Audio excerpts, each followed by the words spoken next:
మా నువ్వు మొన్న బెండకాయ ఫ్రై చేసావు కదా, ఒకళ్ళు బాగా జిగటగా ఉంది అని చెప్పేసి అన్నారు. దానికి సొల్యూషన్ ఏంటి? బెండకాయ అంటేనే జిగురమ్మ, సహజ గుణం జిగురు.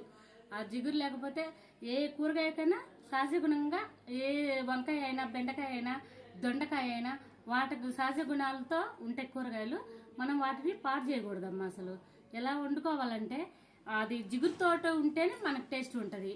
జిగురులే మోకాల నొప్పులు రావు, ఎనర్జీ ఉంటుంది. ముందు మెయిన్ మోకాల నొప్పులు, ముడత ఎన్ని రావమ్మా. అదైతే సహజంగా నాకు తెలుసు. ఎందుకంటే మా నాన్న చిన్నప్పటి చిన్నప్పటి నుంచి బెండకాయ కట్ చేసుకొని రాత్రి నానబెట్టుకొని ఆయన ఆ బెండకాయ నీళ్లు బెండకాయ తినేవాడు. మాకట్ట తెలుసు అనమాట.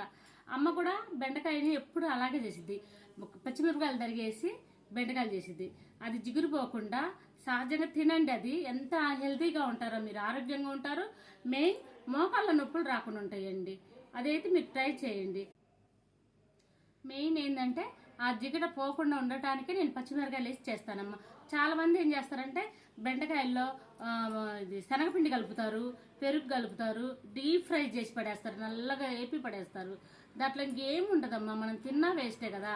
ఆ కూర చేసుకుని తినడం కూడా వేస్టే. ఇంకా మనకి సహజంగా నేను జిగురు పోకుండా ఉండడానికి కూడా పచ్చిమిరపకాయలతో చేసుకుంటా. టేస్ట్ సూపర్గా ఉంటుందండి. అసలు దాని టేస్ట్ మా ఇంట్లో అయితే కేజీ బెండకాయలు చేస్తే ఒక్క పూటకి అయిపోయిద్దండి. అంత టేస్టీగా ఉంటుంది. అసలు మీరు అట్లా చేయొద్దు. ఇంకా వేరే వేపుళ్ళు డీప్ ఫ్రై చేయకుండా చేసుకొని తినండి.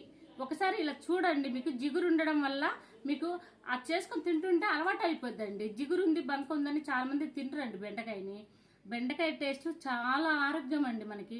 మెయిన్ ఆడవాళ్ళకండి కాళ్ళ నొప్పులు రాకుండా ఉండాలన్నా, మొహం మీద ముడతలు రాకుండా ఉండటానికి చాలా ఉపయోగపడుతుందండి. బెండకాయ మాత్రం తినండి. బెండకాయ జిగురు వల్ల ఇన్ని ఉపయోగాలు ఉన్నాయి. అందులో షుగర్ మనుషులు అంటారు కదా, చాలా మంది షుగర్ ఉందంటారు.